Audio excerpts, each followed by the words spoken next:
இன்றைக்கி நம்ம என்ன பார்க்க போகிறோன்னா காலிஃப்ளவர் பட்டாணி பொரியல். இப்போ 1/4 கிலோ. அது வந்து உங்களுக்கு இல்லை இது கிடைக்காத சமயத்தில் காஞ்ச பட்டாணியும் மொதல் நாள் நைட்டு ஊற வச்சுட்டு மறுநாள் வந்து நம்ம இதை செஞ்சுக்கலாம். கொண்டக்கடலையில் கூட செய்யலாம். இந்த பயிர் வகையில் பீன்ஸு பயிர் வகைகள் இருக்குல்ல, அதில் வந்து நம்ம எதில் வேணாலும் இதை செய்யலாம். ரொம்ப நல்லாயிருக்கும், டேஸ்ட்டாக இருக்கும். அது கூட வந்து ஒரு மீடியம் சைஸு காலிஃப்ளவர் எடுத்திருக்கோம். மீடியம் சைஸ் வெங்காயம் 2, ஒரு பெரிய தக்காளி 1 எடுத்திருக்கோம். இதை அரைக்கிறதுக்கு தேவையான பொருட்கள் என்னென்னு பார்ப்போம்.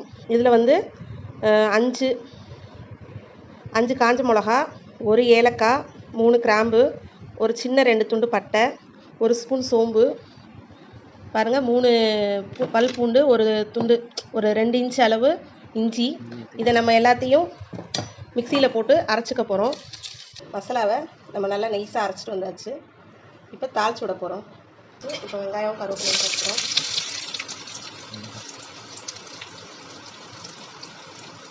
இது நல்லா வதக்கிட்டு அதுக்கப்புறம் மசாலா போட்டு வதக்கலாம். வதங்கையிலே தேவையான அளவு உப்பையும் போட்டுறோம். வெங்காயம் நல்லா வதங்கிடுச்சு. இப்போ அந்த மசாலாவை போட்டு நம்ம வதக்க போகிறோம்.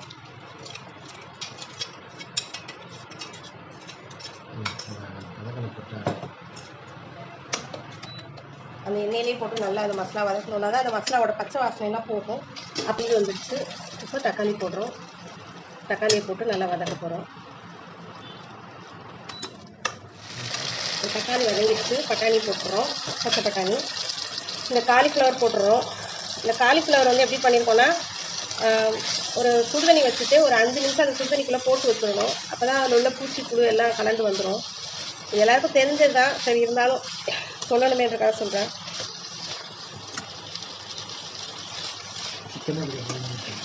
இது வந்து உங்களுக்கு நான்வெஜ் பிரியர்கள் அப்படின்னா என்ன பண்ணலாம், இல்லை வந்து கொஞ்சமாக பொடி பொடியாக போன்லெஸ் சிக்கனாக நறுக்கி கூட அதையும் சேர்த்து போட்டு செய்யலாம். இதே விருப்பப்பட்டா. இல்லாட்டினா இது வந்து வெஜிடேரியன் தான். அப்புறம் உருளைக்கிழங்கு கூட போடலாம். அதில் உருளைக்கிழங்கு போட்டாலும் நல்லாயிருக்கும். இப்போ ஒரு 1/2 டம்ளர் கிட்ட தண்ணி ஊற்றிடுவோம். ஏன்னா இந்த பட்டாணியும் இதுவும் வேகணும். இது வந்து அளவு தண்ணி ஊற்றி இதை வேக வச்சு இப்போ பாருங்கள், இது நல்லா பட்டாணி அந்த காலிஃப்ளவர் நல்லா வெந்துருச்சு. தண்ணியாக இருக்கக்கூடாது, இந்த அளவுக்கு தான் இருக்கணும். அப்போ தான் இந்த பொரியல் வந்து நல்லாயிருக்கும் சாப்பிட்றதுக்கு.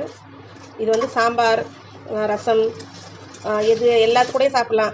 சப்பாத்தி வச்சு சாப்பிட்லாம். ரொட்டி அதோடய சேர்த்து வச்சு சாப்பிட்லாம். ரொம்ப நல்லாயிருக்கும், ரொம்ப டேஸ்ட்டாகவும் இருக்கும். இந்த மாதிரி நீங்களும் செஞ்சு சாப்பிடுங்க. ரொம்ப ஈஸி தான்.